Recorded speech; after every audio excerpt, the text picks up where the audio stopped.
Je disais donc, heureux de vous voir ici présent à l'Église chrétienne évangélique des Moulins pour la suite de notre étude dans l'Évangile de Jean. Nous sommes maintenant rendus au chapitre 12 et on va en reparler un petit peu plus du contexte, mais dans le fond, la semaine dernière, on a vu le complot des pharisiens et des grands prêtres pour mettre fin à la vie et au ministère de Jésus. Et le message s'intitulait « La goutte qui fait déborder le vase » parce qu'on était à un point de l'Évangile de Jean où tout commence à brasser, tout commence à être en effervescence. Mais on va voir ici, aujourd'hui, une autre forme de goutte, ou plutôt une goutte qui fait déborder une autre sorte de vase au sens un peu plus littéral. Alors, je vous invite à tourner avec moi dans vos Bibles si vous en avez une, dans l'Évangile de Jean. Le chapitre 12 en principe, mais j'aimerais commencer pour nous remettre un petit peu plus dans le contexte vers la fin du chapitre 11 à partir du verset 55. Et ça jusqu'au chapitre 12, verset 8.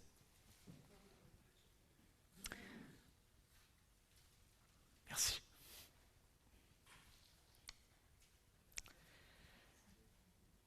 La Pâque des Juifs était proche. Et beaucoup de gens du pays montèrent à Jérusalem avant la Pâque pour se purifier. Ils cherchèrent Jésus et se disaient les uns aux autres dans le temple, « Qu'en passez-vous? Ne viendra-t-il pas du tout à la fête? » Or, les grands prêtres et les pharisiens avaient donné des ordres pour que, si quelqu'un savait où il était, il les en informe, afin qu'on l'arrête. 6 jours avant la Pâque, Jésus vint à Béthanie, où était Lazare, qu'il avait réveillé d'entre les morts. Là, on donna un dîner pour lui. Marthe servait, et Lazare était l'un de ceux qui étaient à table avec lui. Marie donc prit une livre d'un parfum de nard pur de grand prix, en répandit sur les pieds de Jésus et lui essuya les pieds avec ses cheveux. La maison fut remplie de l'odeur du parfum. Un de ses disciples, Judas Iscariote, celui qui allait le livrer, dit alors, « Pourquoi n'a-t-on pas vendu ce parfum 300 deniers pour les donner aux pauvres? » Il disait cela, non parce qu'il avait le souci des pauvres, mais parce qu'il était voleur, et que tenant la bourse, il prenait ce que l'on y mettait. Mais Jésus dit, « Laisse-la garder cela pour le jour de mon ensevelissement. Les pauvres, en effet, vous les avez toujours avec vous, mais moi, vous ne m'avez pas toujours. » Prions.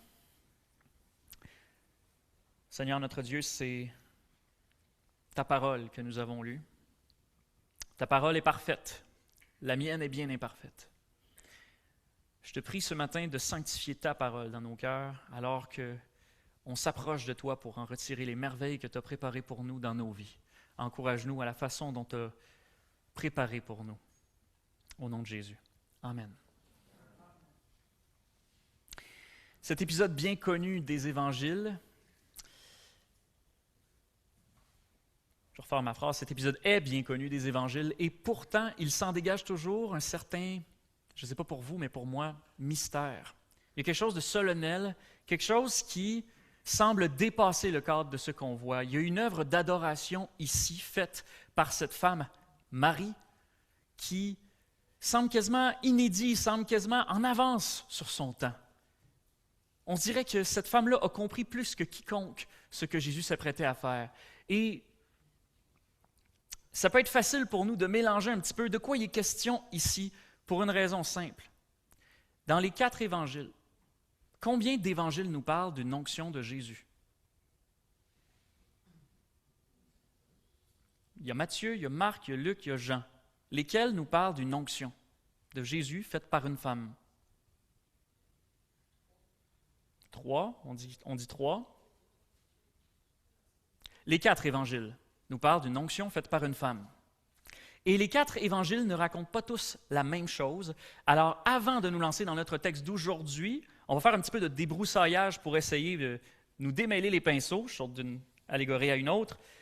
Voici un petit tableau récapitulatif des 4 évangiles et de ce dont il est question lorsque chacun des évangélistes nous parle d'une onction d'une femme à Jésus.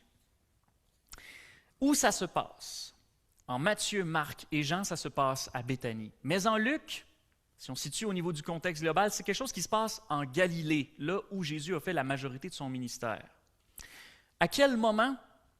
Si on regarde en Matthieu, en Marc et en Jean, c'est toujours dans les derniers... dans le cas de Matthieu et Marc, c'est les derniers chapitres du livre, c'est la semaine de la Passion. Dans le cadre de Jean, c'est aussi la semaine de la Passion, sauf que comme l'évangile de Jean est à moitié consacré à la semaine de la Passion, ça se passe un petit peu plus tôt. Mais en Luc, c'est beaucoup plus tôt dans le ministère de Jésus. De qui il est question? Qui fait l'onction? En Matthieu et Marc, ça nous est dit juste une femme. En Luc, c'est une femme pécheresse. Et en Jean, il nous est dit le nom de la femme qui est Marie, sœur de Marthe et Lazare. C'est quoi qui se passe? C'est quoi qui fait l'onction? Il nous est dit en Matthieu, en Marc et en Jean qu'il s'agit d'un parfum de nard pur de grand prix. Description très complète. En Luc, c'est un parfum. Comment ça se passe? L'onction à profusion sur la tête de Jésus en Matthieu. En profusion sur la tête de Jésus. En Luc, sur les pieds de Jésus. J'ai dit en Marc, j'ai dit en Luc, je voulais dire en Marc pour la profusion sur la tête de Jésus, sur les pieds de Jésus, en Luc, et à profusion sur les pieds de Jésus en Jean. Et là, ça peut peut-être commencer à nous mêler parce que jusqu'à date, on avait l'impression que Jean suivait pas mal Matthieu et Marc, mais tout à coup, Luc et Jean parlent des pieds. En fait, j'aimerais attirer simplement votre attention sur le « à profusion ». En Matthieu, en Marc et en Jean, on parle vraiment d'une onction à profusion. Pourquoi? C'est quoi l'enjeu de cette onction? Pourquoi la femme se présente là? En Matthieu, en Marc et en Jean, c'est la même raison. Elle a fait cela pour ma sépulture, dit Jésus. En Luc, c'est une toute autre histoire. Celui à qui l'on pardonne peu aime peu. Vous rappelez-vous cette parabole que Jésus présente à un pharisien sur un créancier avec 2 débiteurs? Cette femme a su qu'on lui avait beaucoup pardonné. Et donc, elle aimait beaucoup Jésus. C'était ça l'enjeu en Luc. Qui s'offense dans l'histoire? En Matthieu et en Marc, ou plutôt, là, ça va être individuellement pour chacun. En Matthieu, ce sont les disciples. En Marc, c'est quelques-uns. Je n'ai même pas précisé c'est qui. En Luc, c'est carrément l'hôte de l'événement. Et en Jean, il nous est dit que c'est Judas. Mais Judas, c'est qui? C'est un hôte? C'est un des disciples. Alors, ça le rapproche encore de Matthieu et Marc. Et finalement, c'est quoi le problème? En Matthieu, en Marc et en Jean, c'est la valeur du parfum. Quel gaspillage que d'avoir oint Jésus! Tandis qu'en Luc, c'est le fait que Jésus accepte d'être en contact avec une pécheresse. C'est là que l'autre, le pharisien, s'offusque. Quelques petites précisions sur le comment. Je reviens en arrière dans le tableau, là, la rangée comment, là, à profusion. J'avais préparé un petit texte ici, je vais le lire pour vous. Si vous êtes attentif, donc, vous remarquez, donc, ça, je pense qu'on le dit, là, que Jean est un peu plus proche de Luc ici, mais il faut insister vraiment sur le « à profusion ». Mais là, j'ai une question à vous poser d'abord. Pourquoi est-ce que vous pensez que Matthieu et Marc insisteraient plus sur la tête, alors que Jean insisterait plus sur les pieds, si, visiblement, ils nous racontent la même histoire?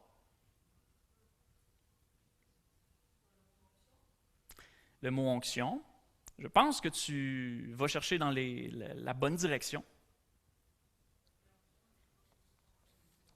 L'onction a toujours été sur la tête? Oui. Dans quel contexte, par exemple, est-ce qu'on faisait une onction sur la tête? Des rois. Dans l'Ancien Testament, on faisait une onction sur des rois, sur des prêtres et sur des prophètes. Mais l'un des points dominants des évangiles, c'est de nous montrer que Jésus est le roi messianique qui était promis. Et donc, il y a un aspect très royal au fait de lui oindre la tête. Mais qu'est-ce que ça vous évoque maintenant dans l'Évangile de Jean? Les pieds. Le serviteur. Ah ben là, tu vas beaucoup trop vite, beaucoup trop loin, mais effectivement qu'on va faire un lien avec tout ça. Qu'est-ce que les pieds nous disent de plus que le simple fait qu'il est roi? Peut-être pas jusque-là, mais bonne piste à explorer. Mais je veux surtout dire là-dessus que ça insiste sur la même idée, qu'il est roi. Mais la nuance est sur le fait qu'à un roi, on se soumet. À un roi, on se soumet à ses pieds. À quelque part, Donc, les deux onctions. Ah oui, j'espère que vous êtes arrivé à la même conclusion que moi. Il y a deux onctions qui se sont produites à un moment ou un autre du ministère de Jésus. Les évangiles de Matthieu, Marc et Jean nous parlent d'une de ces deux onctions qui a lieu lors de la semaine de la Pâque, ouais. Tandis que Luc nous parle de quelque chose qui avait eu lieu bien avant.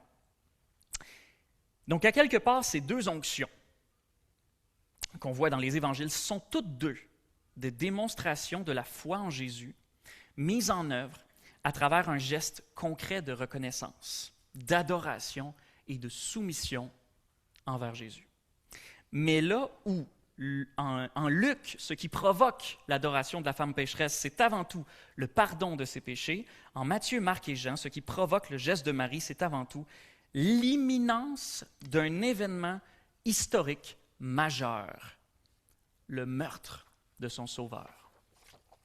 Pour vraiment comprendre le sens de ce texte-là en Jean chapitre 12, on doit absolument garder à l'esprit que ce qui est en train de se passer en toile de fond. C'est l'un des avantages de faire une prédication textuelle suivie, comme on fait dans l'Évangile de Jean. On passe chaque passage un après l'autre, et on se rappelle donc du contexte des passages qu'on a déjà abordés ensemble. Ceux qui étaient là la semaine passée, vous avez bien pu vous imprégner de l'odieux complot des grands prêtres et des pharisiens contre Jésus.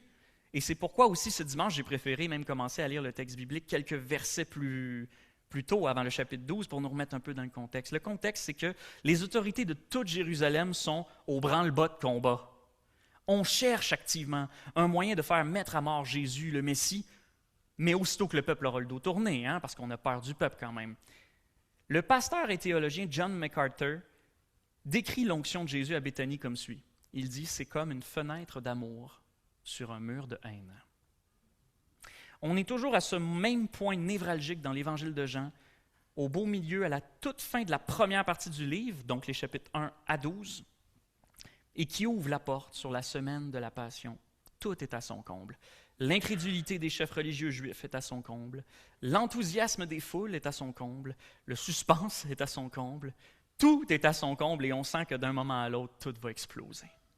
D'où le titre du message la semaine passée, « La goutte qui fait déborder le vase », et d'où même le titre de cette semaine où on poursuit avec « La goutte qui fait déborder le parfum ». Avant d'entrer dans le vif du sujet, parlons un petit peu de la mise en situation, les deux premiers versets. Le texte nous dit que 6 jours avant la Pâque, Jésus arrive à Béthanie. Cette année-là, la Pâque devait avoir lieu un vendredi, puisque Jésus est crucifié à la veille d'un sabbat, qui est toujours le samedi. Si on recule de 6 jours avant le vendredi de la Pâque, ça veut dire que Jésus serait arrivé à Béthanie autour du samedi, ce qui tombe drôlement sur un autre sabbat. À ce moment-là, le texte nous dit qu'on donna un dîner pour lui. Ça veut dire que le repas en question, c'est un repas qui est fait en l'honneur de Jésus. C'est un repas qui est un peu spécial, un repas particulier. C'est pas juste « Hey, on a préparé à manger, en veux-tu aussi? » C'est un repas qui est fait pour lui. D'ailleurs, le mot utilisé pour repas ici peut aussi bien se désigner le repas principal de la journée, un peu l'équivalent, sans être pareil, de notre souper, comme ça peut désigner un banquet ou un festin. Mais la mention du fait qu'on lui fit un repas, donc, ça donne à penser que ce repas était spécial et on pourrait même s'imaginer que le village de Béthanie, qui est en banlieue de Jérusalem, il recevait en ce jour un invité de marque. Il suffit de regarder qui était présent au dîner pour s'imaginer l'importance de l'événement pour les villageois. Jean nous en présente 3, à part évidemment Jésus et ses disciples. Premièrement, on a Marie, qu'on va voir tout à l'heure. On a son frère Lazare et on a son frère Lazare que Jésus avait ressuscité. Vaut-il encore la peine de le mentionner? Mais si jamais vous joignez à nous au milieu de notre étude, il faut le préciser, c'est quand même un détail important. Et finalement, il y avait Marthe qui servait. D'ailleurs, juste pour préciser, quand on dit Lazare est à table avec Jésus, imaginez-vous-les couchés, parce que dans ce temps-là, on était allongé à table, on n'était pas forcément assis. Du moins pour les repas importants, on avait imité la mode romaine. Alors, qui était présent au dîner? Marie, Marthe et Lazare, 3 frères et sœurs de la même famille. Alors, vite de même, on pourrait vite penser que le repas avait lieu chez eux, et donc que c'était une ambiance plutôt familiale ou plutôt intime.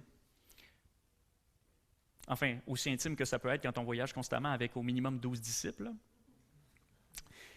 Mais les évangiles de Marc et Matthieu mentionnent une autre personne.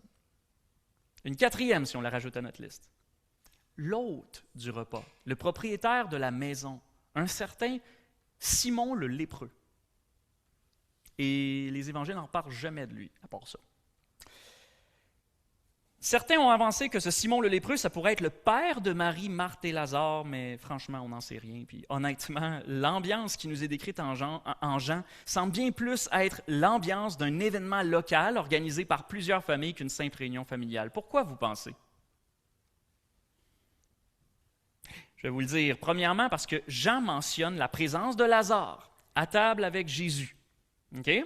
Il prend la peine de préciser plus loin au verset 9, donc juste après notre passage, qu'on va lire la prochaine fois, qu'une grande foule de Juifs venait sur place depuis Jérusalem, non seulement à cause de Jésus, mais aussi à cause de lui, à cause de Lazare. Tout de suite après la résurrection de Lazare au chapitre 11, Jésus avait dû se retirer à cause de l'effervescence, de la montée de la tension au milieu des chefs juifs. Il s'était retiré dans une ville appelée Éphraïm. Donc, tous ceux qui voulaient voir Jésus après ce qu'il avait fait ne pouvaient pas le voir. Il vient de revenir dans le secteur, c'est l'occasion, il ne faut pas le manquer. Et ça, c'est le cas, donc, à part pour les témoins directs, évidemment, qui ont assisté à la résurrection de Lazare et qui ont vite répandu la nouvelle. Mais deuxième raison pourquoi ça avait l'air d'être un événement local, c'est si on revient sur notre quatrième personnage, ce fameux Simon le lépreux mystérieux. À votre avis, est-ce que beaucoup de monde serait du genre à accepter votre invitation à souper quand c'est signé Simon le lépreux? La seule manière logique de comprendre qu'un souper se passe chez un homme appelé Simon le lépreux, c'est qu'en réalité, à un moment donné, lointain dans le temps ou proche dans le temps, c'est un homme miraculé. Il a été guéri. C'est donc Simon l'ex-lépreux.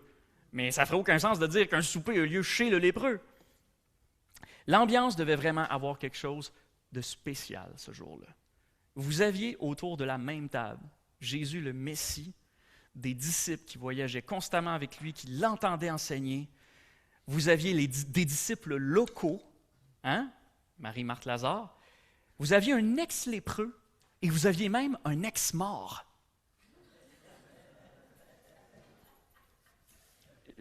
Moi, j'essaie juste de m'imaginer à quoi ça pourrait ressembler une conversation autour de la table. J'imagine, mettons, Simon le lépreux qui commence, puis il dit, « Je vous dis, là, ma lèpre était grosse comme ça, là, grosse comme ça, là. Puis quand Jésus m'a touché, c'est comme si j'avais rien eu. J'ai retrouvé ma peau comme la peau d'un bébé. » Puis là, t'as Lazare qui arrive, puis qui dit, « Ben c'est comme moi. Quand j'ai entendu la voix de Jésus crier, « Lazare, sors! » J'ai senti tout mon corps. Ouais, on la connaît, ton histoire. On sait que personne ne peut te battre. Non, mais sans blague, il devait y avoir quelque chose de profondément beau, profondément serein dans la reconnaissance que ces gens-là pouvaient exprimer envers Jésus. Ce n'était pas seulement un faiseur de miracles, c'était leur sauveur. Et ils mangeaient avec lui. Mais dans la trame de fond, le temps n'est pas aux réjouissances. Mais ça, peu de gens le savent, apparemment. Jésus, lui, sait ce qu'il est vraiment venu faire dans la région de Jérusalem. Et ses disciples n'ont pas d'excuses. Il leur a déjà annoncé à plusieurs reprises. Il est venu pour souffrir beaucoup, pour être rejeté par les anciens, les chefs et les prêtres, les chefs des prêtres et les scribes. Il est venu pour être livré aux non-juifs, pour être moqué, pour être fouetté, pour être crucifié, et pour ressusciter le troisième jour. Il leur a tout dit ça. Mais ça, ses disciples n'arrivaient pas à le comprendre. Marc 9,32 nous dit que les disciples ne comprenaient pas cette parole et qu'ils craignaient même de l'interroger à ce sujet. Mais nous, bienheureux lecteurs de l'Évangile, on sait ce qui est sur le point d'arriver.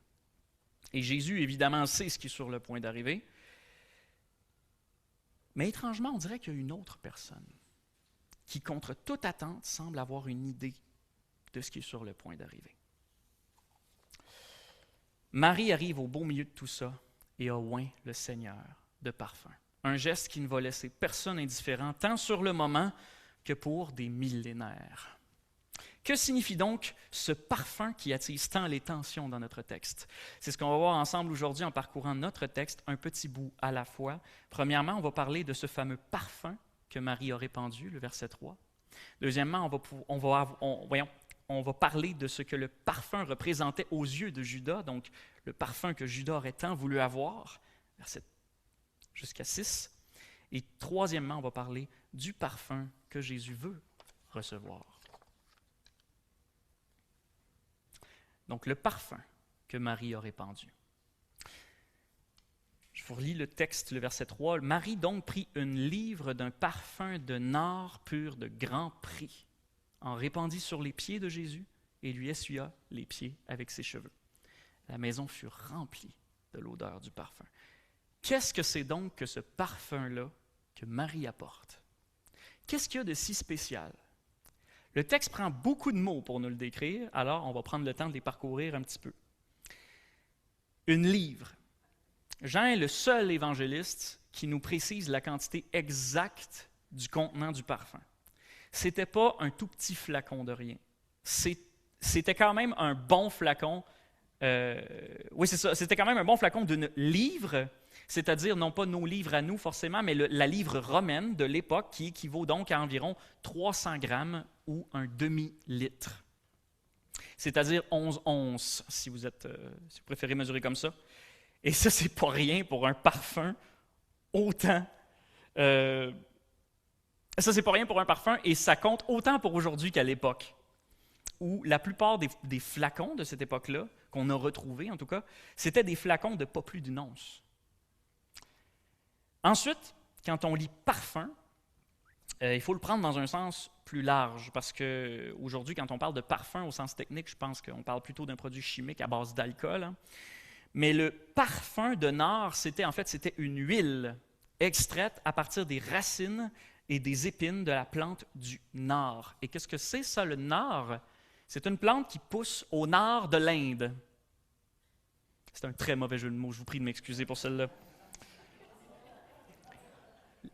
Au nord, disais-je, de l'Inde, si vous préférez l'Himalaya. Alors, je sais bien que la Palestine, c'est pas mal plus proche de l'Inde que nous, on pourrait l'être, mais même pour l'époque, c'était loin et c'était un produit exotique, prisé par les Romains qui s'en servaient pour oindre la tête, d'un rouge-rose intense et qui dégageait une odeur très forte quand même. Un parfum très suave et qui est encore apprécié aujourd'hui pour ses propriétés thérapeutiques qui aident à calmer les fortes angoisses. Particulier dans un tel contexte, n'est-ce pas? Les évangélistes précisent que c'est un parfum de nard pur, authentique si vous préférez. Donc, ça veut dire un parfum qui n'a jamais été dilué, parce que ça pouvait exister à l'époque comme aujourd'hui. Écoutez, là, ce que je veux vous dire, vous prenez ça avec des pincettes, parce que, bien franchement, je ne m'y connais aucunement en parfum ou en huiles essentielles. Mais par curiosité, je suis allé chercher sur Internet pour voir comment ça pouvait coûter une huile essentielle de nard de l'Himalaya aujourd'hui. Et la même quantité que le vase de Marie, là, c'est-à-dire 300 grammes, un demi-litre, ça peut se trouver autour de 1 000 $. Mettons que ce n'est pas donné, ou peut-être que j'étais complètement en train de me faire arnaquer. Là. Mais ça, malgré que c'est intéressant à faire comme recherche, ça ne veut encore rien dire. Parce que 1 000 $ canadiens, oui, ça peut représenter un gros montant au Canada en 2026, mais la vraie question, c'est combien le parfum de Marie coûtait à son époque. Judas nous en donne l'estimation au verset 5, c'est le fun, il fait à moitié de la job pour nous, 300 deniers. Judas estime le parfum à 300 deniers. 300 deniers en pouvoir d'achat de l'époque, c'est beaucoup plus que 1 000 $ au Canada aujourd'hui. 300 deniers, c'est 1 an de salaire. Un ouvrier agricole ou un soldat gagnait en moyenne 1 denier par jour en ce temps-là. Donc, si vous étiez juif, qu'on enlevait tous les sabbats de l'année, plus les fêtes juives, ça vous donnait à peu près 300 jours de travail par an, et donc 300 deniers par année. Par comparaison, en Jean chapitre 6, vous rappelez-vous, c'est le moment de la multiplication des pains. Et avant de multiplier les pains, lorsque Jésus voit toute la foule, il éprouve l'un de ses apôtres, il éprouve Philippe, et lui demande « Où achèterons-nous des pains pour que ces gens aillent à manger? » Et Philippe lui fait une estimation. Il dit « 200 deniers de pain ne suffiraient pas pour que chacun en reçoive un peu. » Même devant une foule immense de plus de 5000 hommes affamés, Dans son imagination la plus folle, Philippe n'ose même pas monter plus haut que 200. Là, ce parfum-là, il en vaut 300. Alors, vous comprenez que sitôt que Marie entre dans la pièce avec son vase, Judas, il a dans les yeux des signes de pièce. Et que sitôt qu'il voit Marie briser le vase, c'est... Comment ça se fait que Marie avait ça chez elle? Encore une fois, ça fait partie des nombreuses choses qu'on saura juste dans la présence du Seigneur, mais on suppose soit que sa famille était suffisamment aisée, parce qu'on avait déjà mentionné au chapitre 11, lors des funérailles de Lazare, quand il y avait beaucoup de pleureuses, c'était peut-être une famille qui avait les moyens de se payer donc des funérailles conséquentes, mais sinon, ça pouvait aussi être une autre hypothèse valable, un héritage familial. Un héritage familial peut-être spécifiquement à Marie, une sorte de dot, donc donné avec la valeur de l'épouse. Mais dans tous les cas, ça avait cette valeur-là d'un an de salaire, et donc c'est pas n'importe qui pouvait avoir comme ça entre la poire et le fromage. C'est le genre de matériel que tu pouvais garder en réserve à l'époque pour le marchander en dernier recours. Tu sais, quand c'était l'Antiquité, OK? Là. Il n'y avait pas de bien-être social. Il n'y avait pas d'assurance vie. Il n'y avait pas d'assurance habitation. Il n'y avait pas d'assurance pillage de barbares. Même si à l'époque de Jésus, sous l'Empire romain, la Palestine était relativement en paix, il y avait, on en parle très peu de ça, mais il y avait un empire juste à côté, l'Empire Parthe. Et la Palestine était sur la frontière entre les deux empires. À n'importe quel moment, ça pouvait dégénérer. Il y avait des révoltes aussi de temps en temps. Et si on pense au fait que Béthanie, c'est juste à côté de Jérusalem, Jérusalem, c'est la première ville de la région qu'on vise pour aller assiéger si jamais il y a une crise. Donc, Béthanie peut être un endroit risqué en cas de crise politique ou en cas de conquête. Alors, c'était une époque beaucoup plus instable qu'aujourd'hui. D'avoir une solution de rechange, un backup, comme ce parfum qui pouvait te nourrir et te loger pendant 1 an en cas de catastrophe, ce n'était pas donné à tout le monde. Mais ce n'est pas tout le parfum. En plus du parfum d'un très grand prix, il y a le geste aussi derrière l'onction. Marie n'est pas juste arrivée à côté de Jésus pendant le repas en mettant le vase à côté en disant « Tiens, ça vaut 1 an de salaire, cadeau. » Bon, il reste-tu des chips?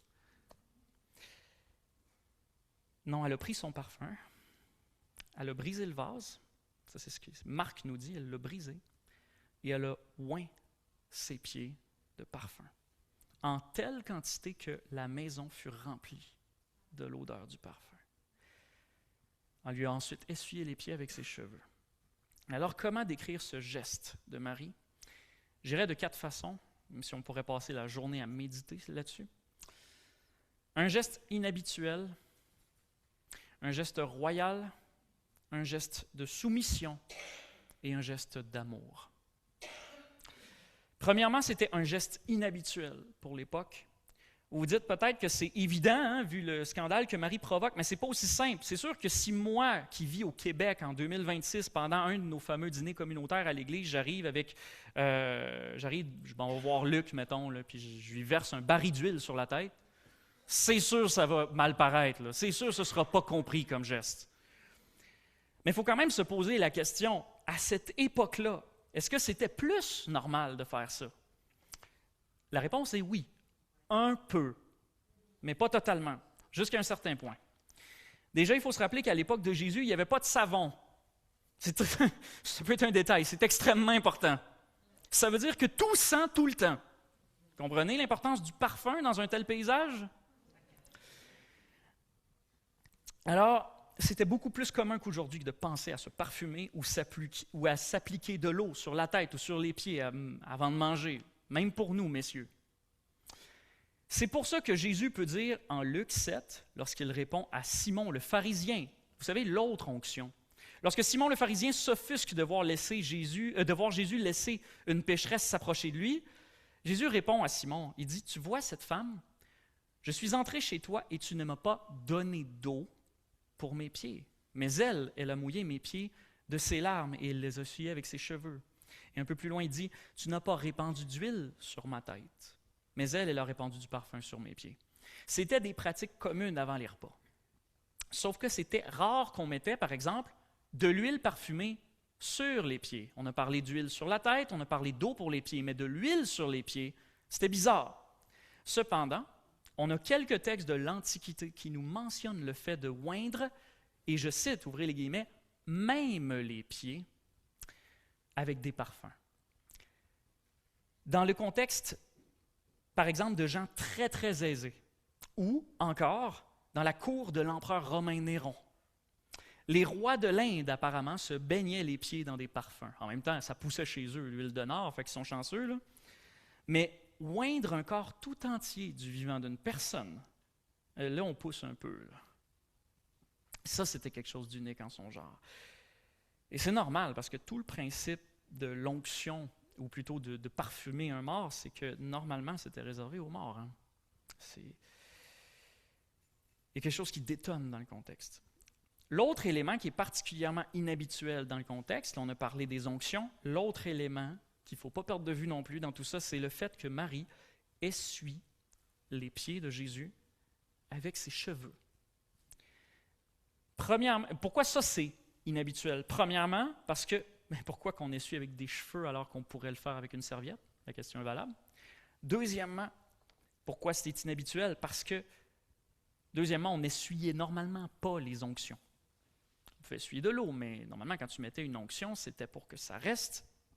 Et troisièmement, c'est parce que dans la culture juive de l'Antiquité, une femme respectable ne se détachait jamais les cheveux en public.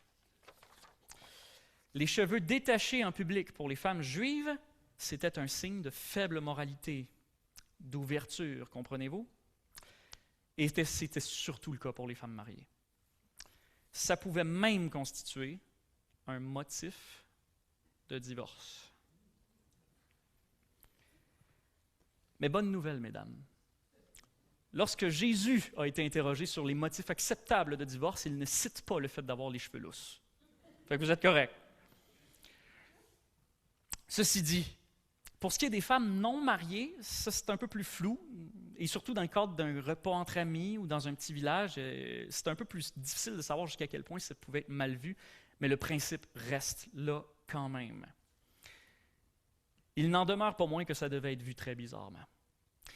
Et donc, finalement, pourquoi essuyer le parfum avec les cheveux? Quand même, d'un point de vue pratique, la question se pose. Est-ce que c'était pour essayer de garder un souvenir temporaire de l'odeur de la sépulture du Seigneur sur soi? Est-ce que c'était par pure dévotion, avec l'idée de mettre son propre corps dans la balance du geste? Je vous avoue que cette question-là demeure un mystère pour moi. Et le clash culturel entre nous et eux, à cette époque-là, ça n'aide pas, là. Mais il y a au moins une hypothèse que j'ai entendue et qui me parle plus que les autres, et on va y revenir tantôt. Donc, ce que représente le geste de Marie, premièrement, c'était un geste inhabituel, et deuxièmement, c'est un geste royal. Comme on l'a mentionné en début de message, Matthieu et Marc insistent sur le fait qu'elle a oint la tête, et Jean insiste sur les pieds. Quand on pense à l'onction de la tête, on pense donc beaucoup à la manière dont on voyait les rois, et les prêtres et les prophètes dans l'Ancien Testament. Et d'ailleurs, je vous dis juste ça comme ça pour rappel, mais Messie, le Messie en hébreu, en hébreu, ça se dit Mashiach, et ça nous vient de la même racine que le verbe mashach, qui veut dire oindre. Le Messie, c'est le oint. Quand on pense à l'onction de la tête, ce sur quoi insistent les évangiles de Matthieu et Marc, on pense à toute la symbolique de Jésus comme le roi d'Israël, comme le Messie, le oint de l'Éternel qui était promis. En insistant sur les pieds, on pourrait penser que Jean met la symbolique de la royauté de côté, mais je pense qu'en fait, il l'accentue, comme on l'a mentionné tantôt. Qu'est-ce qu'on fait devant un roi puissant que l'on respecte? On s'abaisse à ses pieds. On a chanté tout à l'heure un chant « Toi seul es digne ». C'est ça l'attitude devant un roi tout-puissant. On s'abaisse à ses pieds. Et aussi, on a dit que c'était qui dans l'Antiquité qui était comme les seules personnes à oindre des pieds? Les royautés. Et les gens très riches. Donc, ça peut être aussi un geste de royauté. La troisième chose que le geste de Marie représente, c'est aussi un geste de soumission, comme on vient de mentionner, et par-dessus tout, j'insiste sur cet aspect d'une soumission volontaire. Prenez comme exemple la femme pécheresse en Luc 7. Jésus explique son comportement en disant à Simon le pharisien qu'elle aimait beaucoup Jésus parce qu'il lui avait pardonné beaucoup de péchés. Ça explique pourquoi tant de malades, tant de collecteurs d'impôts, tant de prostituées et autres gens qui normalement étaient considérés comme des gens de mauvaise vie ont mis leur foi en Christ, alors que d'autres, considérés comme des gens de grande piété, comme les pharisiens, ont dédaigné Christ. Quand on a constamment notre indignité sous les yeux, on reconnaît plus facilement notre besoin de la grâce de Dieu. C'est donc peut-être pas si surprenant de voir que la femme pécheresse en Luc 7, elle s'abaisse aux pieds de Jésus, elle le parfume, elle lui baise les pieds même. Et je ne dis pas ça pour enlever quoi que ce soit au geste de cette femme en Luc 7. C'est un très beau geste, mais on s'attendrait peut-être plus à ça naturellement d'une personne qui a tant vécu avec son indignité devant elle toute sa vie. On s'attendrait peut-être moins à ça de la part de, je ne sais pas moi, Nicodème, un pharisien, faire la même chose. Marie, la sœur de Marthe et Lazare, on ne sait pratiquement rien de sa vie, en dehors de son amitié avec Jésus. Si on part du principe que c'était une juive, tout ce qui est plus banal, sans dire négativement, juste ordinaire, que ce n'était pas une femme de mauvaise vie avant de connaître Jésus, qu'est-ce que ça nous dit sur l'attitude qu'elle démontre avec Jésus dans notre texte? Disons-le comme ça, si ce n'est pas parce qu'elle était déjà socialement au fond du gouffre, ça veut dire que c'est volontairement et sans aucune prédisposition préalable qu'elle a choisi de s'humilier devant Jésus. Et qu'est-ce qui peut expliquer une telle humilité? Je n'ai qu'une explication à vous fournir concernant Marie. Qu'est-ce qui peut expliquer ça chez elle, entre tous les autres personnages qui sont à table avec Jésus? Lazare, Simon le lépreux, les disciples même. Pour ce qui est de Marie, je n'ai qu'une explication à fournir.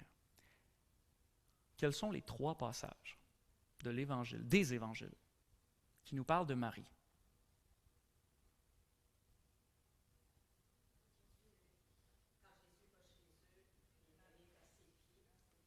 Le séjour de Jésus chez Marie et Marthe. Tout à fait, Sylvie t'a fourni la réponse. Et le deuxième moment, c'est, on l'a déjà vu ensemble, la résurrection de Lazare. Et le troisième moment, c'est ici, l'onction à Béthanie. C'est quoi la chose commune dans la relation entre Marie et Jésus dans les 3 moments où on voit Marie? À ses pieds. Dans tous les textes où on voit Marie, elle est constamment aux pieds de Jésus. C'est une journée comme les autres, elle est aux pieds de Jésus. C'est une journée d'une tragédie immense pour elle et sa famille, elle est aux pieds de Jésus.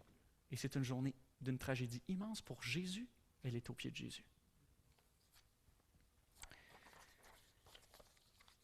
Et c'est particulièrement donc flagrant dans l'épisode du séjour de Jésus chez Marthe et Marie en Luc 10, où Marthe est affairée à servir ses invités, pendant que Marie, inlassablement, restait assise aux pieds du Seigneur, à écouter sa parole. Elle n'était pas assise à rien faire, elle l'écoutait. Marie est l'un de ces grands modèles de disciples dans les évangiles, parce que non seulement elle écoute la parole du Seigneur Jésus, mais même à un moment où tous les autres disciples de Jésus, qui eux aussi l'ont écouté, et qui semblent ne pas comprendre ou avoir du mal à accepter ce qu'il leur dit sur sa mort et sa résurrection, elle semble être la seule à avoir, si ce n'est pas complètement, au moins suffisamment écouté et compris et accepté ce qui allait se passer pour préparer à l'avance la sépulture du Seigneur. Est-ce que Marie est plus intelligente que tout le monde? Certains avanceraient peut-être que oui. Est-ce que Marie est plus perspicace que tout le monde? L'intuition féminine. Est-ce que Marie est un génie insoupçonné? Je ne peux rien vous dire de tout ça. Ce que je peux vous dire, c'est que Marie écoutait quand Jésus parlait. Comme une biche assoiffée après l'eau d'un ruisseau. Et si Marie retenait attentivement tout ce que Jésus lui disait, il est tout à fait possible que, durant l'un de ses passages à Béthanie, Jésus lui ait raconté ce qu'une autre femme reconnaissante avait fait pour lui dans la maison d'un pharisien en Galilée. À quel point elle était reconnaissante, cette femme-là, pour le pardon de ses nombreux péchés, et comment qu'elle s'est mise à pleurer à ses pieds et les a même essuyés avec ses cheveux. On n'a pas besoin d'être soi-même le plus grand des pécheurs pour réaliser à quel point la grâce de Dieu doit être grande pour nous pardonner. mais l'histoire de la repentance d'autres personnes que le Seigneur a rachetées et transformées, dont il a transformé la vie, ça peut certainement nous inspirer et nous faire réaliser qu'au bout du compte, petits pécheurs comme grands pécheurs, nous sommes tous des pécheurs profondément indignes devant un Dieu 3 fois saint et qu'il mérite donc que l'on se jette tous, sans exception, à ses pieds et qu'on lui dise merci. Donc le geste de Marie est un geste inhabituel, un symbole d'onction royale et un geste de soumission, mais par-dessus tout, il est un geste d'amour. Une fenêtre d'amour sur un mur de haine, disait John MacArthur. À ce moment-là de sa vie, Jésus savait que son heure était venue. L'angoisse du moment de sa mort devait être de plus en plus difficile à supporter, et on sait que notre Seigneur a été tenté. C'est comme si Dieu le Père avait directement envoyé Marie vers Jésus pour le réconforter dans ce moment difficile. Le geste de Marie est empli d'affection, de compassion. Elle prépare à l'avance son corps pour sa sépulture. Pensez-y un instant, là, ça regroupe tellement d'émotions en même temps. On a un banquet en l'honneur de Jésus. On doit être en train de le remercier constamment pour tout ce qu'il a fait pour Béthanie. Mais en même temps, c'est une sorte de geste d'adieu. On ne sait pas si on le reverra ou dans combien de temps on le reverra. Dans la mesure où Jésus avait peut-être... dans la mesure où Jésus avait révélé à Marie qu'il allait ressusciter, mais ça, on n'en est pas certain. On sait qu'il l'a révélé à ses disciples. Ça dépend. On ne sait pas ce qu'elle savait, en fait.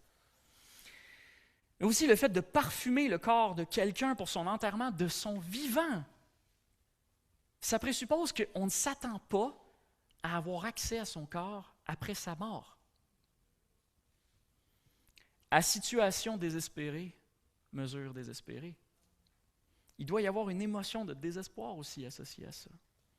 Le geste de Marie reflète un immense amour pour Jésus, un amour prévenant, un amour rempli de douceur, un amour attentif à ses besoins. Et tout ça traduit dans un acte concret au sujet duquel Jésus a dit en Marc 14, verset 9 et Matthieu 26, 13, « Amen, je vous le dis, partout où la bonne nouvelle sera proclamée dans le monde entier, on racontera aussi en mémoire de cette femme ce qu'elle a fait. » Lorsque la bonne nouvelle est proclamée dans le monde entier, généralement, on ne va pas mettre de l'avant des épisodes comme Pierre qui va couper l'oreille du serviteur Malchus pour essayer d'empêcher la crucifixion. On ne va pas mettre de l'avant les disciples du Seigneur qui vont se quereller entre eux pour savoir lequel sera le plus grand dans le royaume des cieux. Mais on va se souvenir de ce que Marie a fait pour Jésus. Parce que l'œuvre humble et confiante de l'onction de Jésus à Béthanie, elle est l'œuvre d'un amour d'un disciple à l'image de l'amour de son maître. Et c'est là que tu nous as avancé, Claude, lorsque tu as parlé du fait que Jésus va un jour lui-même laver les pieds de ses disciples. Elle imitait déjà à l'avance l'attitude dont Jésus allait faire preuve envers nous. Cette attitude de soumission volontaire et de serviteur et d'amour. Si Marie est un modèle pour nous aujourd'hui, c'est parce qu'elle suit elle-même fidèlement l'exemple de Jésus-Christ, qui lui-même s'apprête donc à laver les pieds des disciples. En conclusion du point 1, pour résumer tout ce que Marie a fait pour Jésus en ce jour-là en une phrase, c'était beaucoup plus qu'un don matériel. J'espère avoir passé assez de temps pour vous faire quasiment oublier la valeur du parfum pendant un instant. C'était beaucoup plus qu'un don matériel, c'était un don de soi. Ce que Marie a donné à Jésus, c'était beaucoup plus que du parfum, c'était son cœur. Mais si beau était le geste de Marie, il n'a pas été apprécié de tout le monde. Quelqu'un en particulier convoitait l'objet de son adoration. Ou plutôt, devrais-je dire, l'objet par lequel elle exprimait son adoration, beaucoup plus matériel que ça. Un de ses disciples, Judas Iscariote, celui qui allait le livrer, dit alors, « Pourquoi n'a-t-on pas vendu ce parfum 300 deniers pour les donner aux pauvres? » Il disait cela non parce qu'il avait le souci des pauvres, mais parce qu'il était voleur et que, tenant la bourse, il prenait ce que l'on y mettait. Là, avant de mettre tout ce qu'on va dire sur le dos de Judas, là, c'est important de se rappeler que dans les évangiles de Matthieu et de Marc, il nous est dit que plusieurs personnes se sont non seulement que cette objection-là est attribuée à plusieurs personnes, et non pas seulement à Judas, en fait, Matthieu et Marc ne mentionnent même pas le nom de Judas, mais que ces personnes-là qui se sont objectées de la sorte se sont même emportées contre Marie. Matthieu précise qu'il s'agit des disciples, les personnes en question. Moi, je tiens à mentionner ça tout de suite avant de parler de Judas plus avant, parce que si on a seulement Judas en tête, on pourrait être tenté de se sentir moins concerné par les versets 4 à 6. Mais évidemment, c'est Judas, c'est celui qui va livrer Jésus, c'est le traître. C'est même pas un vrai disciple. T'sais. Moi, je suis bien meilleur que ça. Je te remercie, Seigneur, je te loue de ce que je ne suis pas comme ce Judas. Mais les autres disciples sur place, eux étaient de vrais disciples. Et ils ont quand même réagi comme lui, du moins une partie d'entre eux. Un seul traître, 12 pécheurs. Alors faisons bien attention à notre propre cœur. Déjà, qu'est-ce que ça nous dit, ça, sur nous-mêmes?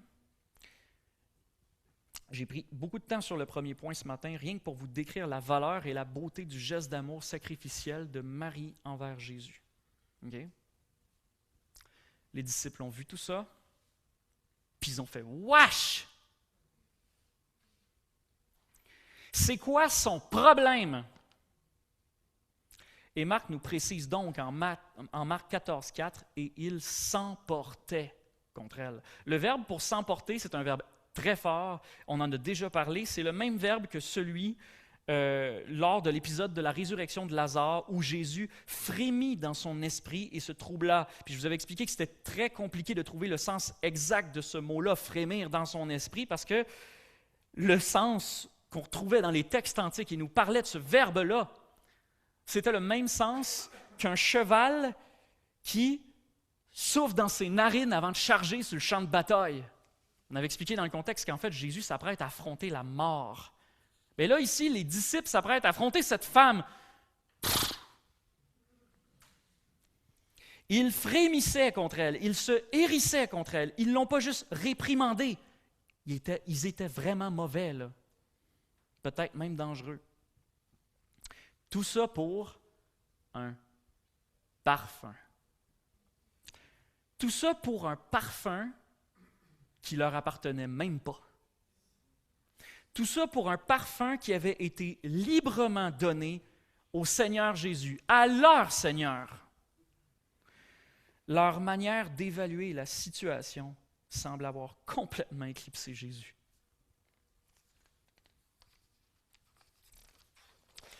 Tout ça pour un objet d'une grande valeur, certes, mais qui était une offrande à Dieu. Et Dieu avait agréé l'offrande en question. Il l'avait reçue, il l'avait acceptée. Et pourtant, les disciples trouvaient à redire. Ils avaient de meilleurs projets que lui pour le parfum, comprenez-vous? Des projets plus nobles, des projets plus utiles, plus pieux, des projets plus charitables. Eux, ils avaient sincèrement à cœur la cause des pauvres, sous-entendu que Marie, elle, ne l'avait pas du tout, voire même que Jésus, en acceptant le parfum, avait renié l'amour des pauvres. En ce qui concerne Judas, par contre, lui, on sait qu'il n'avait jamais eu les pauvres à cœur. Jean nous le confirme au verset 6. Ça ne veut pas dire que c'était le cas de tous les disciples, ça. Mais une mauvaise influence au sein d'un groupe, née d'un mauvais cœur, peut influencer même les cœurs qui ont de bonnes intentions à la base. C'est pour ça que je vous dis qu'il faut vraiment qu'on fasse attention avant de penser que la réaction de Judas ne nous concerne pas. Ce que Marie a fait pour Jésus était admirable, OK? Et certains, sinon les 11 premiers chrétiens de l'histoire, se sont tous mis sur son dos à elle. Dieu touche les cœurs de chaque chrétien, il transforme nos vies de manière parfois radicale, à un point tel que même parmi les chrétiens, on peut passer pour un fou. Faisons attention. Lorsqu'on a du mal à comprendre l'adoration de notre frère ou notre sœur,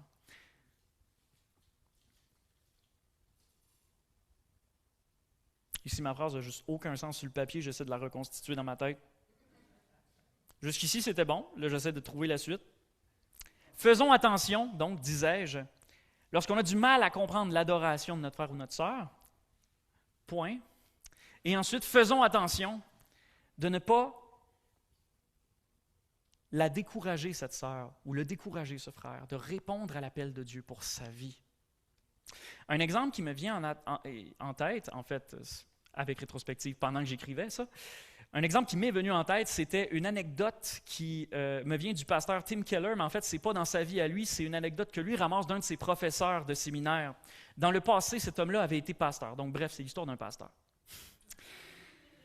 Mais c'est un fait vécu. Donc, c'est un pasteur qui, à un moment donné, dans son église, deux jeunes femmes en âge d'entrer au college aux États-Unis, donc 17-18 ans, entrent dans son bureau. Ils viennent le voir pour dire qu'elles veulent partir en mission dans le monde pour aider des communautés locales et pour implanter des églises. Et par la suite, donc, il les encourage. Donc, par la suite, les parents de ces jeunes filles viennent le voir et se mettent à reprendre le pasteur. Ce ne sont que des jeunes filles. Toi, tu es un adulte. Raisonne-les. Il faut qu'elles se trouvent un travail. Il faut qu'elles fassent une maîtrise, un doctorat. Elles ont besoin d'un minimum de sécurité. Et le pasteur répond aux parents ceci. Ouvrez les guillemets. Dites-moi si je comprends bien. On est tous sur cette petite boule de roche dans l'espace qu'on appelle la Terre et qui tourne à des millions de kilomètres/heure. Et si, entre-temps, on ne fonce pas dans quelque chose, ça importe peu parce qu'en dessous de chacun de nous, un jour, il y a une trappe qui va s'ouvrir et on va tomber. Et en dessous de cette trappe, on verra soit les bras éternels de Dieu, soit rien. Mais peut-être qu'on aurait tous besoin d'une maîtrise pour notre sécurité. Ce que vous voyez dans la pensée des parents, ce n'est pas les motivations de Judas. Ce n'est pas une mentalité de voleur spécifiquement. C'est simplement la mentalité occidentale, notre mentalité souvent, qu'on va appeler, c'est juste être responsable. Ça, c'est d'être responsable. Et au nom de ça, on pourrait voir une Marie complètement transformée par Jésus, complètement bouleversée par son œuvre dans sa vie, complètement touchée par son œuvre de rédemption, et dire d'elle, « Mais quelle irresponsable! » Fort heureusement pour nous, Jean nous précise qu'il y avait d'autres motivations derrière la pensée de Judas. Une chance qu'il le fait parce que les deux autres évangélistes avant lui ne l'ont pas fait, et donc on pourrait partir en disant tout le monde va penser pareil, mais il y a vraiment un contexte spécifique ici. Jean nous dit qu'il faisait cela non parce qu'il avait le souci des pauvres, mais parce qu'étant voleur, tenant la bourse, il était voleur et que tenant la bourse, il prenait ce qu'on y mettait. Son but réel n'avait jamais été de donner quoi que ce soit aux pauvres, que ce soit clair, mais de prendre pour lui-même ce qui revenait aux pauvres. Ces arguments pour les pauvres, là, la dispute qu'il va déclencher, si on suppose que c'est lui qui déclenche la dispute, c'est seulement pour couvrir les arrières de son péché. Il inflige aux autres son péché. Au fond de lui, il n'y a qu'une chose qui l'intéresse, garder l'offrande pour lui. Et là, vous voyez deux choix, deux chemins de vie se dessiner entre deux types de disciples. On ne va pas faire languir longtemps, un vrai disciple versus un faux disciple. D'un côté, on a l'adoration de Marie, puis on a l'avarice de Judas. Vouloir te donner à Dieu ou vouloir tout prendre pour toi-même, même ce qui revient à Dieu. On peut le formuler encore autrement puis dire d'un côté, c'est l'adoration, la relation personnelle avec Dieu. De l'autre côté, c'est la religion qui fournit un terreau fertile pour la croissance du péché tant et aussi longtemps qu'il y a l'apparence de piété. La religion sans Dieu. Ce que Judas refuse à Jésus, par le fait même, ce n'est pas simplement le parfum qui lui revient, c'est avant tout son propre cœur. Il ne se laisse pas toucher par le témoignage de Marie. Il ne se laisse pas toucher par l'épreuve que Jésus s'apprête à accomplir et dont il lui a déjà amplement parlé. Il ne voit pas la valeur du sacrifice que Marie consent à faire pour Jésus, de même qu'il ne voit pas la valeur du sacrifice que Jésus consent à faire pour Marie et pour toute l'humanité. Et c'est pour ça que John MacArthur dit que Judas est un homme qui connaissait le prix des choses, mais ne connaissait la valeur de rien. Et prenons garde, même si nous ne sommes pas Judas, j'en conviens, même si, comme Marie, nous faisons partie de ceux qui ont véritablement donné leur cœur à Jésus, prenons garde de ne pas nous laisser influencer par nos propres idoles, à tomber dans des raisonnements religieux comme ceux de Judas, c'est-à-dire tout raisonnement si religieux soit-il ou si pieux soit-il en apparence, qui consiste en définitive à subordonner Dieu à quoi que ce soit d'autre, même quelque chose de pieux. Ici, une offrande faite à Jésus versus des aumônes. C'est un ou c'est l'autre, là. Puis évidemment, c'est les aumônes en premier parce que ça a l'air plus spirituel, ça a l'air plus bon, ça a l'air plus charitable. Faisons vraiment attention lorsqu'on priorise les choses, de ne pas tomber dans ce piège. Et finalement, quel est ce parfum que Jésus veut recevoir? Lisons les versets 7 et 8, la réponse de Jésus à Judas. Mais Jésus dit, « Laisse-la garder cela pour le jour de mon ensevelissement. Les pauvres, en effet, vous les avez toujours avec vous, mais moi, vous ne m'avez pas toujours. » On peut vraiment diviser sa réponse en deux parties, le verset 7, le verset 8.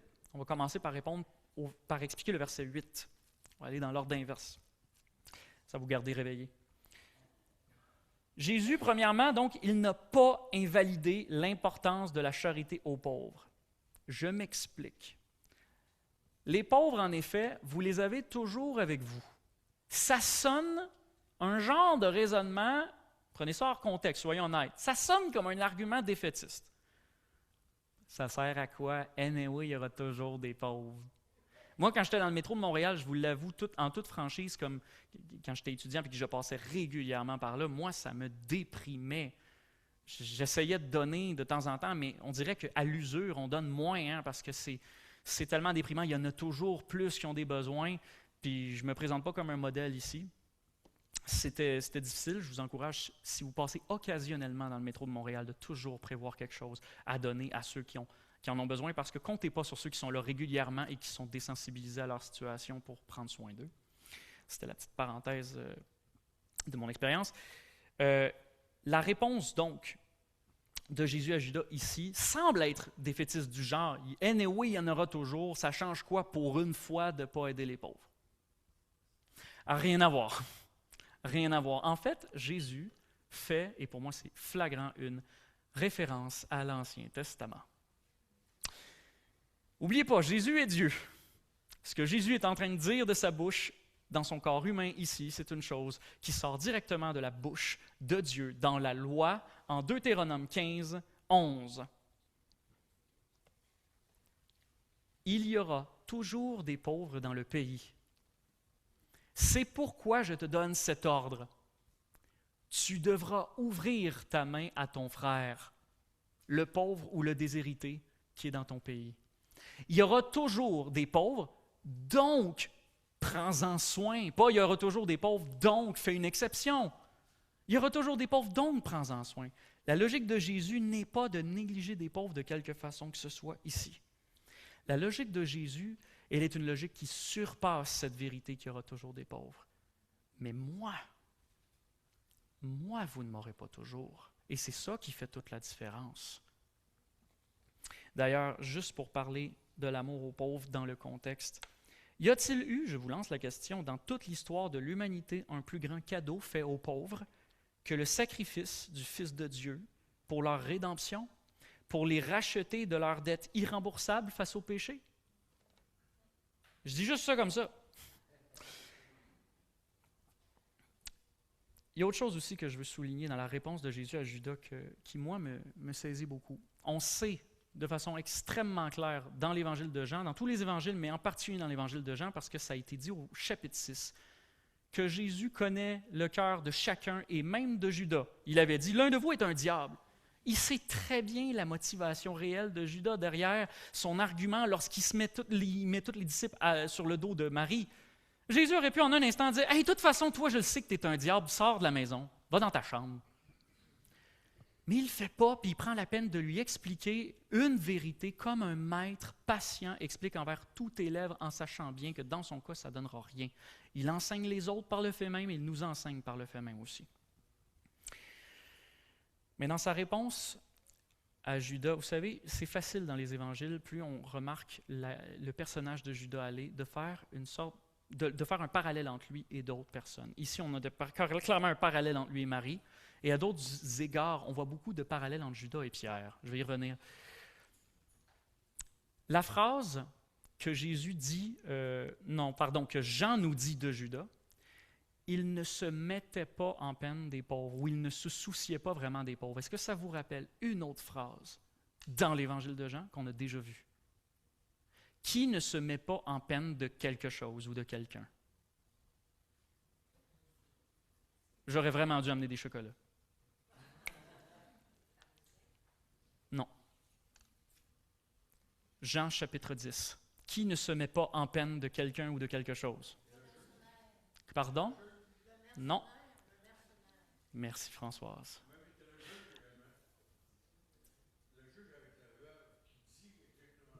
Oui, mais ce n'est pas dans l'Évangile de Jean, ça. J'ai demandé dans l'Évangile de Jean, mais bien essayé. Mais Françoise nous a donné la bonne réponse. En Jean chapitre 10, Jésus nous dit « Je suis le bon berger ». Et il nous explique en quoi consiste le bon berger. Et l'un des contrastes qu'il fait pour expliquer ce qu'est un bon berger, il explique que le bon berger n'est pas un mercenaire ou un salarié ou un employé. Parce que c'est quoi la différence entre le berger à qui appartiennent les brebis et le salarié qui est juste payé pour faire le travail? Le salarié ne se met pas en peine des brebis. Ici, Jean nous présente un Judas qui se comporte exactement comme un mercenaire. Il ne se met pas en peine des pauvres. Mais en lui répondant si doucement qu'il le fait, Jésus, en lui enseignant le principe, moi, j'ai comme l'impression de voir Jésus dire à Judas, les pauvres, ils seront toujours là. Moi, je ne serai plus toujours là. Est-ce que tu es prêt à prendre soin des pauvres quand je ne serai plus là? Et ça vous fait-tu penser à quelque chose que Jésus a dit à quelqu'un d'autre? À Pierre, paie mes brebis, paie mes agneaux. Judas n'en avait rien à faire. Rien à faire. Et ensuite, pour ce qui est du verset 7, Jésus montre ce qu'il pense de l'œuvre de Marie au verset 7 en disant « Laisse-la, lâche-la. » Il montre qu'il a accepté son offrande. Et en disant qu'il a fait ça pour sa sépulture, Jésus montre aussi qu'il a compris l'intention de Marie derrière le geste et qu'il a donc apprécié son offrande à sa juste valeur. Quand on lit le verset 7 chez Jean, il peut nous sembler un peu bizarre parce que c'est écrit littéralement, je vais revenir sur le... Oh, pardon, tout de suite. Laisse-la garder cela pour le jour de mon ensevelissement. On dirait que Jésus projette dans le futur. Laisse-la le garder pour le jour, donc dans 6 jours de mon ensevelissement. Mais en fait, on doit utiliser l'aide d'un autre évangile pour comprendre le sens de cette phrase. La phrase est vraiment minimaliste en Jean. On perd un peu le sens temporel. En Marc 14,8, même événement, Jésus dit « Elle a fait ce qu'elle a pu. Elle a d'avance embaumé mon corps pour l'ensevelissement. » Donc, le jour de l'ensevelissement est à prendre au sens large. C'est fait, là. Regarde, elle a fait ce qu'elle a pu. Vous rappelez-vous, en terminant le point 1, j'avais dit que ce que Marie a donné à Jésus, c'était beaucoup plus que du parfum. C'était quoi? Elle s'est donnée elle-même et elle lui a donné son cœur. Par la valeur du parfum dont elle se passait pour lui, elle lui a donné sa sécurité. En lui oignant les pieds, elle lui a donné sa dignité, elle lui a donné l'autorité sur sa vie. Bref, elle s'est complètement donnée à lui. Jésus comprenait la vraie valeur de son geste, contrairement à Judas qui ne comprenait que les prix. Et c'est ça que Jésus a agréé et a défendu devant tous ses détracteurs. Aucun parfum n'a pour Jésus meilleure odeur que le don de ton cœur. Aucun parfum n'a pour Jésus meilleure odeur que le don de ton cœur. J'espère qu'en lisant ces mots-là, ça ne te procure pas un soulagement malsain du genre « Ah yes! Si Jésus veut juste mon cœur, ça veut dire que je peux garder tous mes parfums de nard et lui donner seulement le cœur. » S'il y a une chose que ce texte biblique n'enseigne pas, c'est que celui qui donne son cœur à Jésus ne lui donne plus rien d'autre. On a 2 exemples de disciples opposés dans ce texte. Un qui donne son cœur à Jésus et un qui ne donne pas son cœur à Jésus. Celui qui se donne, donne. Celui qui se donne, donne. Et celui qui ne se donne pas, ne donne rien. Tout ce qui l'intéresse, c'est prendre. Donc, mon ami, c'est ce qui t'attire dans le christianisme, c'est d'y trouver un Dieu qui ne te prendra jamais rien. Je te le dis, il y a tout un paquet d'idoles qui t'attendent dehors avec la promesse qu'elles ne vont rien te coûter. Je veux juste t'avertir cependant, parce que je t'aime, toute idole coûte quelque chose. C'est juste qu'il y a des idoles qui ne se présenteront pas comme ça. Regarde Judas. Son idole, c'était l'argent. Y a-t-il idole qui peut sembler plus profitable que l'argent? Mais ça lui a coûté quelque chose. Ça lui a coûté Christ. Pour le salaire d'un tiers d'année de vie terrestre, c'est-à-dire 30 pièces d'argent, il a vendu Christ et s'est pendu sans même en profiter. Le Dieu de la Bible n'est pas un Dieu qui ne te demandera rien. Il ne s'est jamais présenté comme un Dieu qui ne demande rien. Depuis l'Ancien Testament jusqu'au Nouveau, Dieu demande l'obéissance. Dieu demande la confiance. Dieu demande le cœur. Dieu demande l'amour. Dieu demande la générosité. Bref, Dieu demande des comptes. Il demande tant de choses qu'on dirait, mais voyons, ça ne se commande pas. Oh oui qu'il le commande. Le Dieu du christianisme n'est pas un Dieu qui ne demande rien, mais j'ai quand même une bonne nouvelle, par exemple. Ce qui rend le Dieu du christianisme aussi merveilleux, ce n'est donc pas le fait qu'il ne demande rien. Ce qui rend le Dieu du christianisme aussi merveilleux, c'est qu'il est un Dieu qui te demande de te donner à lui et qui en retour s'offre lui-même à toi. Le Dieu du christianisme se donne à toi au moins autant qu'il te demande que tu te donnes à lui. Et quand je dis au moins autant, encore, il faut préciser. Il te demande de lui donner ta vie. En échange, tu recevras la sienne. Il te demande ton cœur et ton amour. En échange, il t'offre son cœur et son amour. Il te demande tout ce que tu possèdes. En échange, tu hérites de tout avec lui et il n'y a rien de tout ce qu'il possédait auquel il n'a pas renoncé pour t'avoir toi. Réalises-tu seulement comment cet échange-là est pas fair? Sa vie a tellement plus de valeur que toutes nos vies réunies. Une chose que le geste de Marie prouve qu'elle a compris.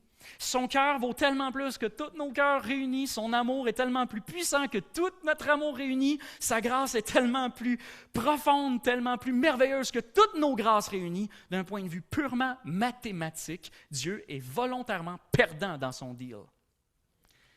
Mais il reçoit ton cœur et pour lui, ça vaut plus que le meilleur des parfums.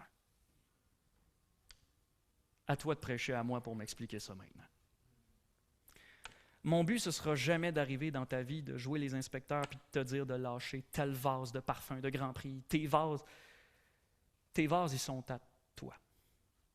On ne va pas faire nos Judas là, puis de juger ce que les autres font avec leurs vases. Tes vases, ils sont à toi, ils ne sont pas à moi.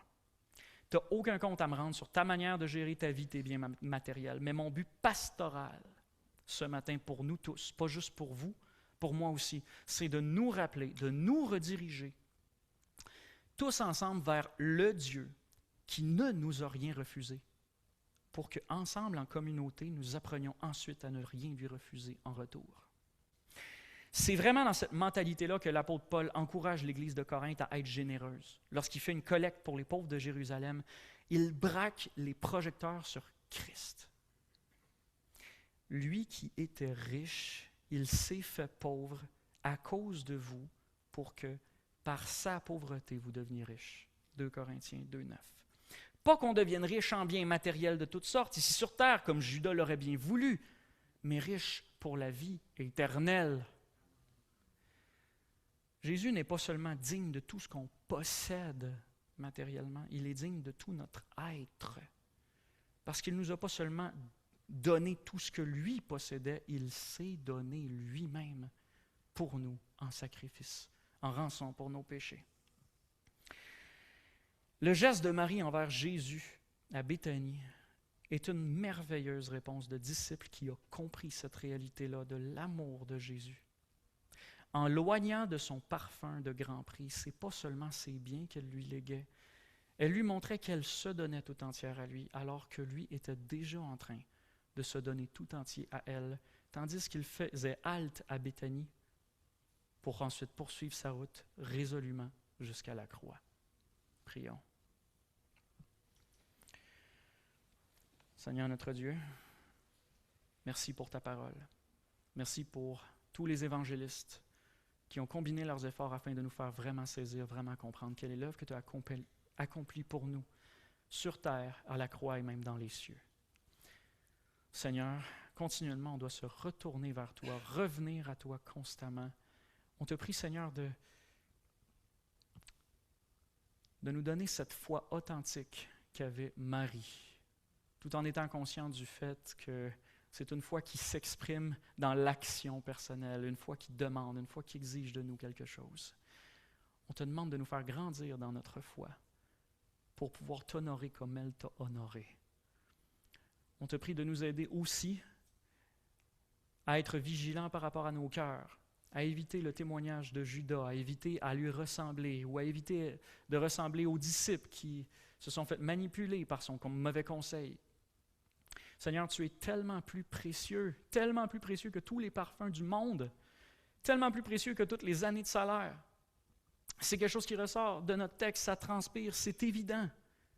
Seigneur, si nous pouvions avoir cette vision que Marie avait de toi ce jour-là, lorsqu'elle a compris d'une façon que tout le monde, les historiens et les théologiens ont encore du mal à s'expliquer, elle a compris quelque chose de toi. Garde-nous à tes pieds ou encourage-nous, aide-nous à rester à tes pieds inlassablement comme elle le faisait. C'est grâce à ça qu'elle t'a compris, c'est grâce à ça qu'elle t'a vu tel que tu étais. Garde-nous à tes pieds dans ta parole. Et permets-nous d'avoir ce cœur de véritable adorateur qui se donne tout entier à toi en réponse à ta grâce pour nous. Merci Seigneur pour ton amour par-dessus tout. Au nom de Jésus. Amen.